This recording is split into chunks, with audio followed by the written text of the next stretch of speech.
will not back down. We've seen war.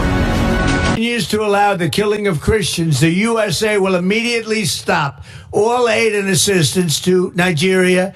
We're going to do things to Nigeria that Nigeria is not going to be happy about and may very well go into that now disgraced country, guns are blazing, to completely wipe out the Islamic terrorists who are committing these horrible, horrible atrocities. I'm hereby instructing our Department of War to prepare for possible action. If we attack, it will be fast, vicious, and sweet, just like the terrorist thugs attack our cherished Christians. Thank God, boy. Hello, my friend.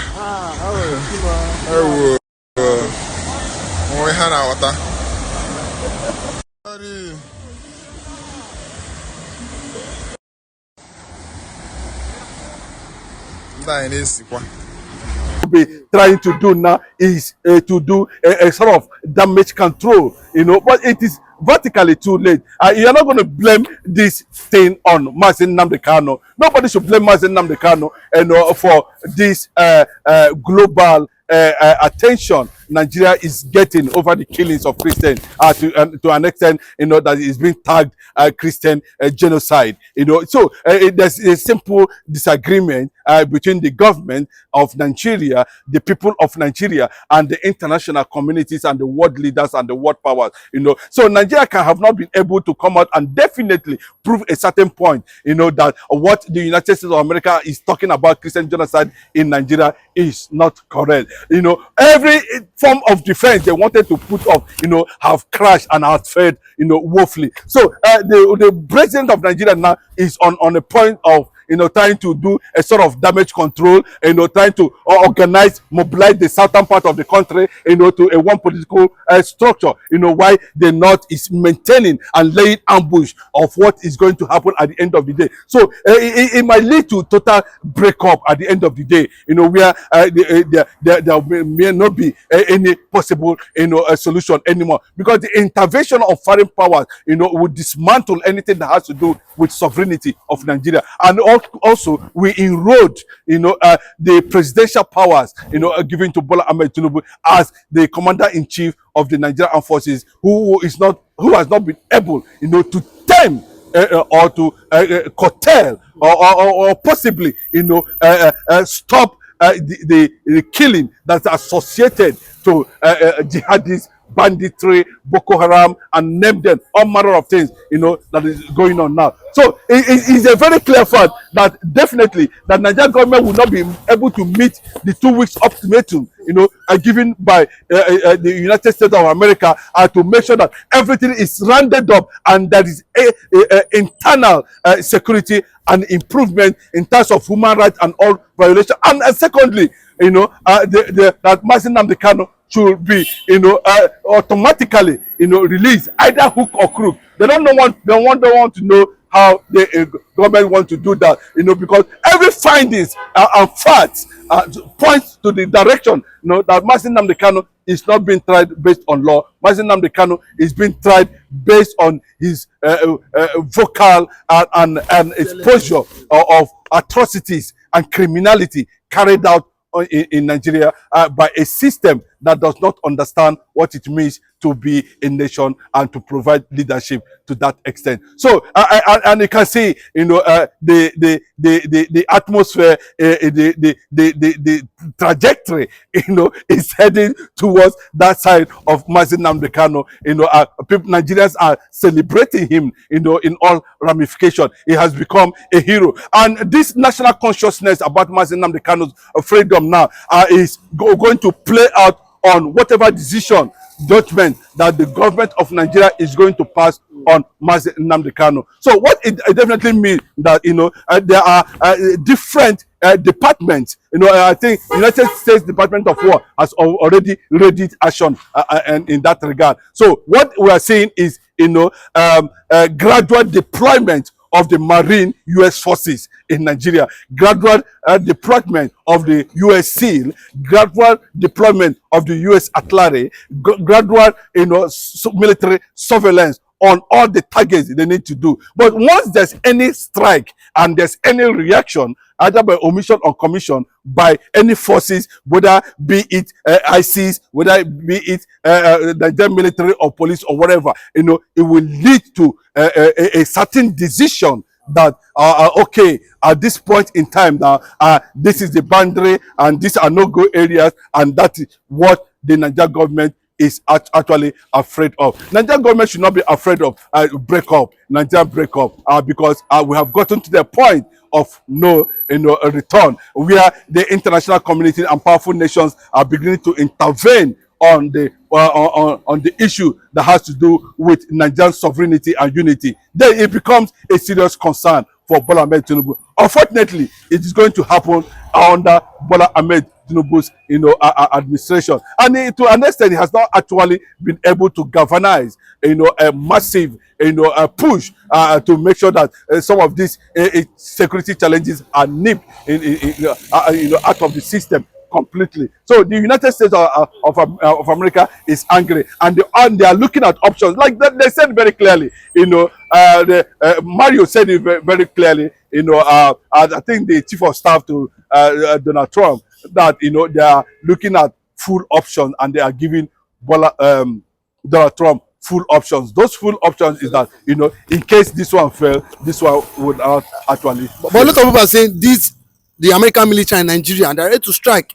But do you not think that when they strike, the Muslim DRGs there in the north might attack other regions, the other tribes there in the northern part of Nigeria? Yes. So that is the fear. But with NATO forces, United Nations forces, and other ECOWAS and AU are going to be mobilized in that direction, including Sahel nations. Forces are going to be mobilized in that direction. There will be peaceful disintegration of Nigeria, and that is why they fear that the United States of America will have their military base here in Nigeria to supervise. That military base in Nigeria is going to supervise the disintegration, peaceful disintegration of Nigeria, and the Nigerian government needs to understand that. That this is not a matter of sovereignty. If it's a matter of sovereignty, we have seen also Nigeria, violating, international treaties and sovereignty of so many nations, like the one we witnessed in Kenya, where they invaded Kenya and kidnapped, a British Nigerian citizen, Nnamdi Kanu. So that is also a pointer that if Nigeria can do that, and of course United States can do that, and it's one of the United States international policies to take down any terrorist organization anywhere in the world, irrespective whether you are a sovereign nation or not. It is a policy of the United States of America. After what happened at the World Trade Center, where a plane flew into the two tallest buildings in the world, and that was how America arrived at that international policy. So America have every right. In fact, if there's no other place, see, that's what we need currently. Now we need it definitely. This is not. I don't want to see a situation that a process will be set on ground, and you see Nigeria will happen to that process. You know what I mean? By compromising the process, and also compromising or trying to make the United States government, to have another direction, or reserve the right of that invasion. Currently now, 37 U.S. lawmakers are already endorsing disintegration of Nigeria. No, but the fact is that, are they saying that the southern part of Nigeria, including the Yorubas themselves, will be named Biafra, and the other part, whatever it is? Because once that is happened, the entire circle of the Middle Belt is definitely going to be empty, and because we are going to see more of them, leaving that hemisphere, northern hemisphere, and heading to where their faith and their religious culture and tradition will be protected, and they are seeing Biafra as the only nation, as the only country, sovereignty that can protect, and allow them to consolidate and have existence with Biafrans at the end of the day. And over time, Biafra has not been proven to be, extremist to any extent in all ramification. So it is a welcome development, but how the world is going to navigate the issue of, some part of tribes, race who are in the north, who are majorly Christians, the Middle Belt factor and other, flooding into Biafran land as a Christian nation where they feel that they can be saved and live a liberal life than to stay in a conservative environment where restriction will be done to them because of religion and faith. Okay, but the moment the American army strikes in Nigeria, do you think that finally our national sovereignty have been, has been broken?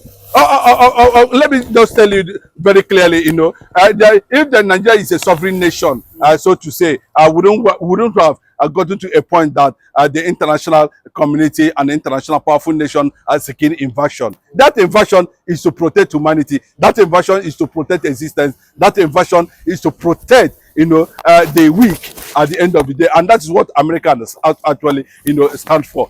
So it depends on how Nigerian government is going to cooperate with the United States government in that regard.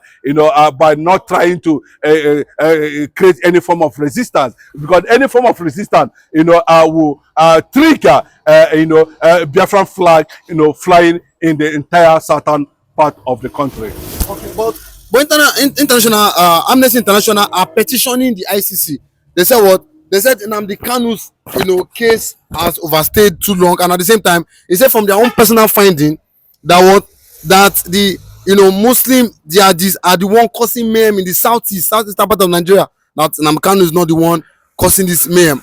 Do you think that the ICC have what it takes to finally do the needful? I think that's what actually is going to play out in Finland any moment from now, because we are hearing that the Finnish government are trying to reverse whatever judgment that have been passed on Simon Ekpa based on the current happenings and findings at the moment. So if this kind of actions and judgment and statement is coming from the International Criminal Court, are trying to say clearly the fact that Mazi Nnamdi Kanu is not culpable, Mazi Nnamdi Kanu did not commit any crime and known to law, and there's no reason why it should be held in the DSS custody up to this moment. So it justifies that the situation on ground now, that Nigeria need this kind of intervention and solution, because of what is happening. Mazi Nnamdi Kanu did not just start up anything. Mazi Nnamdi Kanu is a product, of illegality and criminality and killings, and of marginalization and oppression that's happening in Nigeria. He is a product of that, and that is what the world is looking at him, as the symbol of Christianity, a Christian kingdom in Nigeria. So everything that's happening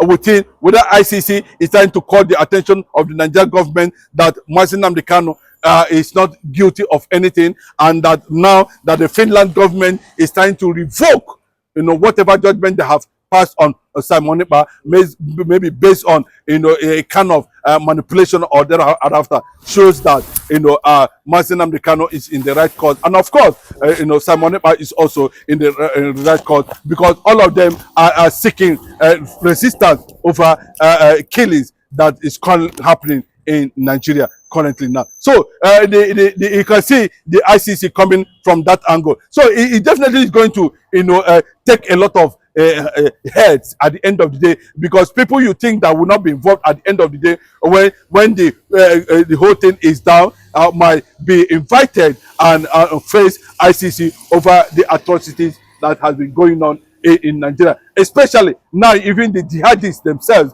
are saying that Nigerian government are the one sponsoring them. So it's a very big one, and a very big slap on the Nigerian government. Yes, in connection to that, in that regard, we want to see a United Nations, we want to see ISIS, we want to see United States government, Canadian government, Italian government, Australia, Canada, Germany, Japan, so many countries now, including China, also, are looking at, how they are going to separate Nigeria, and of course, everyone should go to his respective interests at the end of the day. But I can tell you, the invasion of the U.S. military will lead to total disintegration of Nigeria.